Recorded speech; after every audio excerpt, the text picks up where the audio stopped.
Yeah, man, that's crazy. And also, what I want to ask you, who do you think right now in the game is somebody that you would eventually want to work with? Mm, I want to work. This current right now. Yeah, this current, like who just lit right I want now? to work with Kodak. Kodak Black. Yeah. Were you eventually on Kodak? I mean, were you from the start on Kodak, or did you have to grow on Kodak? Nah, straight from the start. Straight from the start. I rock with Kodak. Yeah. Straight from the start. A lot of people tried to group them in with like, you remember when the term mumble rap first came into play, right? Yeah. And like, I would say Chief Keef kind of started that term. He was one of the first artists that they kind of stuck that mumble rap with. Would it be Chief Keef? I don't know. Yeah, I think I would say Chief Keef. I don't know where it started from. Yeah, I think they did that to Chief Keef. Probably. Yeah, because he rapped clearer when he first came out. Yeah. When the first tracks he dropped, the 300s, as he grew, yeah. When he started growing after he dropped that, I actually when he put on Final Rich, he mumbled on a lot of tracks like Sit Go. He went all the way left though, right? After he got on, like he went all the way left. Yeah, he started mumbling. He started doing the mumble shit. Yeah. That was his growth. Yeah, but at first it was just drill, drill, drill. Yeah. And you could clearly understand what he said, every word. Right. Then he went to the mumble. But with Kodak, you said they tried to group him with that mumble rap time. Right. I think they just tried to group everybody, every young cat that came out around that same time. Yeah. Like if they fit the image and they was around the same age, like they just all tried to just jumble them up into the same category. But and don't get me wrong, Kodak do got a thick country accent, bro. Yeah. Like that nigga country as hell, but you can't. Sometimes you can't even understand when he talk. It's funny because you can understand him better when he rap than when he can actually talk. Yeah, that shit is funny. Shout out to Kodak. But shout out to Kodak. I fuck with that nigga, bro. I fuck with Kodak.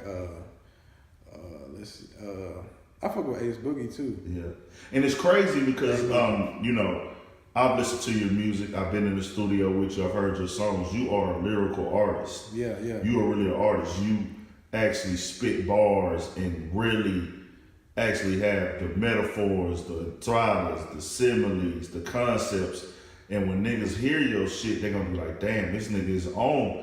Because I hear the Eminem influence in you. You know what I'm saying? When I've heard you rap, I hear these spitters in you. I hear that. So to hear you say that you want to work with somebody like Kodak, what you know what I'm saying? A lot of people that might be, after they hear your music, they're gonna be thrown off like, damn. So that lets you know that Kodak really be saying some shit. Kodak definitely be saying some shit, bro. Like, yeah. I don't really listen to a lot of music that outside the realm of partying. Yeah. You know what I mean? Because of course you don't want to listen to something that's lyrical when you're at the club, right? Yeah. But how often are we partying? True. You know what I mean? So for my day to day, if I want to listen to something that's gonna move me, then I'm gonna listen to Kodak. You know, and Kodak moves me, and so I've always gravitated towards artists that made me feel. That reminded me of where I came from. You know what I mean? Yeah. That reminded me of that environment that I came from, or that certain situation that I was in. Yeah. If I can relate to this artist, I'm gonna rock with this artist. You know what I'm saying? And if this artist is speaking to me, then you've now gained a fan in me. Yeah. So Kodak was definitely somebody that I related to because he people be sleeping on him, bro, but that nigga be spitting real shit, dog. He does. He really does. Be spitting real shit. The song I go to put people on the Kodak is My Cousin. Oh yeah, that song was that My Cousin. Bar for bar. Bar for bar, word for word. I kind of tell niggas like, bro, and not even on no fluke shit. I feel like My Cousin was probably one of the top lyrical. Had one of that second. It's not really a hook, but that second half of that song, I will put that second half of My Cousin up against any verse that came out in 2017, and I think he can stay in there with it. Oh, for sure. That's one of them verses. It's like, okay, this nigga was killing it, and it didn't get promotion, it didn't get radio spins. Right. He just He didn't even drop it on a project. Nah, he just put it out, like, go check out this My Cousin. I think he put it to like My Mixtapes or that Piff. I think it was My Mixtapes, and it just was like bar for bar. That nigga was saying some of the realest shit, and I think people just slept on it because it wasn't that club shit. Right. It wasn't what they were looking for from Kodak, and he has a lot of songs like that. I think people sleep on him because of his. I think people just stay away from him. And when I say people, I mean like lyricists. Yeah. I think they kind of just stay away from him because of his image. Yeah, you know what I mean? Yeah. Because you can't.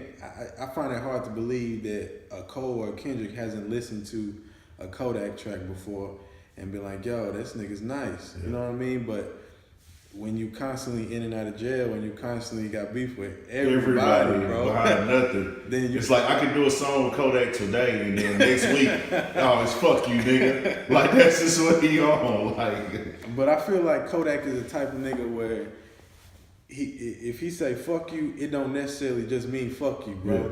It could just be the mood that nigga. Yeah, like, you know what I'm saying? He won't like, on the roadside of the right. I feel like I get that vibe from him. Like if you just call him up and be like, "Hey, nigga, what you doing?" Be like, "Man, shit, I'm just chilling. Yeah, I'm on my way. All right." And y'all just go. You just gotta take what he say with a grain of salt. But I think this is a world where niggas ain't taking nothing with a grain of salt. Nah. I think Chief Keef was like that at first too when he came out. He was on some fuck everybody shit. People definitely believe Chief when he said that shit. Yeah, I believe Kodak. Like, bro, I believe him like when he say shit like that. So you say, besides Kodak, A Boogie. Yeah, I fuck with A Boogie for the same reason. Yeah. I feel like A Boogie is kind of he current as far as like his sound and his subject matter, but at the same time, I feel like there's some depth in there. He walks that tightrope where like you gonna hear a track in the club, but then you could also jam a track while you riding and be like, all right, I fuck with that.